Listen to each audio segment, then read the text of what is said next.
Some Pokemon games are worth thousands of dollars today, which is absolutely fantastic news if you never opened that old box your mum shoved in the attic 15 years ago.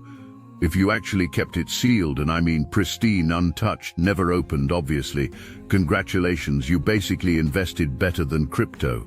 Your childhood impulse control has officially outperformed most financial advisors. But here's the thing that's going to either make you incredibly happy or send you into a spiral of regret. We're about to dive into exactly which Pokemon games are commanding insane prices on the collector's market right now. And when I say insane, I mean you could buy a decent used car instead. Levels of expensive. See, Pokemon isn't just a game franchise anymore. It's become this bizarre collectible market that somehow makes Wall Street look reasonable by comparison. We've got grown adults dropping mortgage payments on cardboard rectangles and plastic cases, all because they contain the digital equivalent of gotta catch 'em all. The nostalgia economy is real, people, and it's absolutely ruthless. So let's talk about why your old Game Boy cartridges might be worth more than your actual Game Boy, and why keeping things in their original packaging has become the most accidentally brilliant investment strategy of the past 2 decades. First up, let's address the elephant in the room: sealed Pokemon Red and Blue cartridges. These things are selling for thousands of dollars, and honestly, it's because apparently shrink wrap has been secretly made of gold this entire time and nobody told us. A factory-sealed copy of Pokemon Blue sold for over $300,000 at auction in 2022, which is the kind of money that makes you question every life decision you've ever made. Now, before you start frantically digging through your closets, understand what sealed actually means in the collector's world. We're not talking about I kept it in the box but maybe opened it once to smell that new game smell. We're talking about pristine, never been touched, probably blessed by Nintendo itself condition. The kind of sealed where the plastic wrap still has that factory freshness and the corners are so sharp they could probably cut glass. The insane part is that these games originally retailed for like $30, and now people are paying house down payment money for the privilege of owning something they'll never actually play. It's like buying a Ferrari and keeping it in a garage with a sheet over it forever, except somehow even more absurd because at least the Ferrari is still a Ferrari. This is paying premium prices to not experience the thing you're buying. But Red and Blue are just the beginning of this madness. Let's talk about Pokemon Crystal, where the nostalgia tax has reached levels that would make the IRS jealous.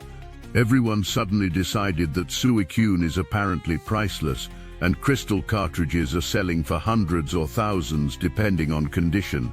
This is the game that introduced breeding, day and night cycles, and the first female protagonist option, which were genuinely revolutionary features at the time. But let's be honest, half the people dropping serious money on Crystal probably couldn't tell you what Team Rocket's plan was in that game without looking it up.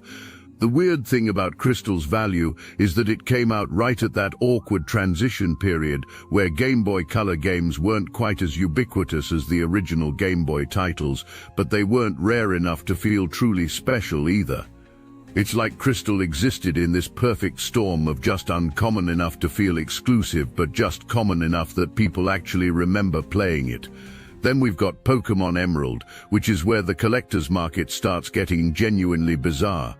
Here's a game where the save batteries are literally dying, the internal clocks are glitching out, and time-based events straight up don't work anymore on most cartridges, and somehow this makes them more valuable. It's like the gaming equivalent of buying a vintage car, specifically because the engine doesn't run. The dysfunction has become part of the charm. Emerald's value comes from this perfect combination of being the definitive home experience and being just old enough that finding working copies is becoming genuinely difficult. Plus, it's the game that introduced the Battle Frontier, which old-school competitive players still consider the peak of Pokemon's post-game content.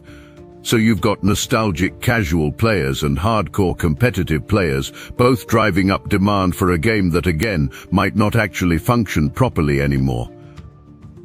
The real kicker is that you can play a perfectly functional version of Emerald on basically any device made in the last 15 years through official re-releases or, let's be honest, other methods. But collectors don't want functionality, they want authenticity. They want that specific plastic cartridge with that specific label, even if it means paying premium prices for the privilege of their save file randomly corrupting. Now, if you want to see where this collector's market gets truly unhinged, let's talk about the GameCube titles, Pokemon Colosseum and XD Gale of Darkness. These games sold terribly at launch, like genuinely awful sales numbers that made Nintendo question whether console Pokemon games were even worth making. And now, because they sold so poorly, collectors treat them like they're the holy grail of Pokemon gaming. This is the beautiful irony of the collectibles market. Commercial failure often breeds collector success. Colosseum and XD were weird experiments that didn't quite land with the mainstream audience. They had this darker, more mature tone with shadow Pokemon and morally ambiguous storylines, which felt off-brand at the time. But now, 20 years later, that weird experimental energy is exactly what makes them feel special and unique. Complete in-box copies of these games are selling for hundreds of dollars, and pristine sealed copies can hit 4 figures. We're talking about games that you could probably find in GameStop's bargain bin just a few years ago, now commanding prices that would make luxury watch collectors nod in approval. It's like the entire gaming community collectively decided that commercial failure equals future collectible status. But if you really want to see the collector's market at its most absurd, let me tell you about Pokemon Box Ruby and Sapphire. This wasn't even really a game, it was literally a storage utility disc for the GameCube that let you organize your Pokemon from the Game Boy Advance games. It was digital filing cabinet software that happened to have some Pokemon-themed graphics. Today, Pokemon Box is selling for thousands of dollars. Thousands! For what is essentially a fancy external hard drive that only works with games from 2003. And here's the really wild part. It was only available through a mail-order promotion in Japan and a limited release through Nintendo's online store in other regions. So it was rare from day one, but it was rare because nobody really wanted it in the first place. This is peak collector logic right here. Take something that nobody cared about when it was new, make it hard to find, wait 20 years, and suddenly it becomes a luxury item. There are people out there paying mortgage-level money for the privilege of owning a piece of software that does something your phone could probably do better. The whole thing reveals this fascinating psychology behind collecting. We don't necessarily want things because they're good or functional or even enjoyable. We want them because they're rare, because other people can't have them, because they represent this perfect intersection of nostalgia and exclusivity. Pokemon Box is the ultimate example of this because it strips away any pretense of actual utility and reduces collecting to its pure essence, owning something that other people don't have. So why are all these games worth so much money? Well, condition is everything in this market, and sealed versus loose is basically the difference between owning a Lamborghini and owning a bicycle. A loose cartridge might sell for $50, while the same game sealed could go for 50 times that amount. It's the most expensive plastic wrap in human history, but the real driving force behind these prices is nostalgia demand from millennials who are hitting their 30s and suddenly deciding they're investors. These are people who grew up with these games, watched their childhood collections get sold at garage sales or thrown away by well-meaning parents, and now they have disposable income and a burning desire to recapture something they lost. There's also this weird psychological thing happening where owning expensive versions of childhood items feels like validating the time you spent on them as a kid. Like, if Pokemon Red is worth thousands of dollars, then maybe all those hours you spent grinding for a perfect Dragonite weren't wasted after all. Maybe your childhood interests were actually sophisticated investments in future collectibles. The market has created this bizarre feedback loop where high prices make things feel more valuable, which drives more demand, which drives prices even higher.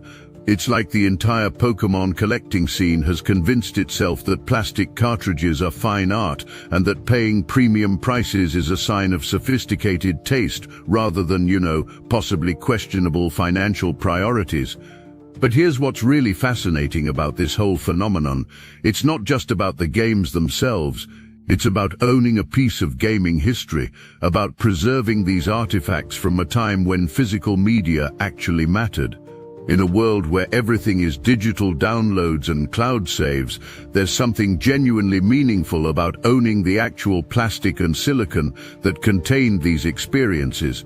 These games represent this specific moment in time when Pokemon was becoming a global phenomenon, when handheld gaming was hitting its stride, when the whole concept of gotta catch 'em all was still fresh and exciting.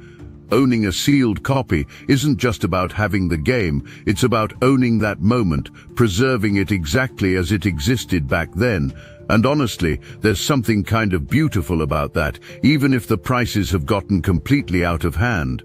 These collectors aren't just hoarding expensive plastic, they're curating museums of their own childhoods, maintaining these perfect time capsules that capture exactly how these games looked and felt when they first hit the shelves. So yeah, if you ever mocked someone for hoarding games in plastic cases and keeping them on shelves instead of playing them, well, they're probably laughing all the way to eBay right now. Turns out that weird kid who never opened his games and kept everything in pristine condition wasn't being antisocial, he was being a financial genius. The next time someone tells you that video games are a waste of money, you can point them toward the current market value of a sealed Pokemon Blue and watch their entire worldview crumble in real time. Just maybe don't mention that you can play the exact same game for free on your phone, because that kind of ruins the magic of the whole thing. Well, stick around for the best Pokemon channel that exists, I guess. I mean, probably anyways.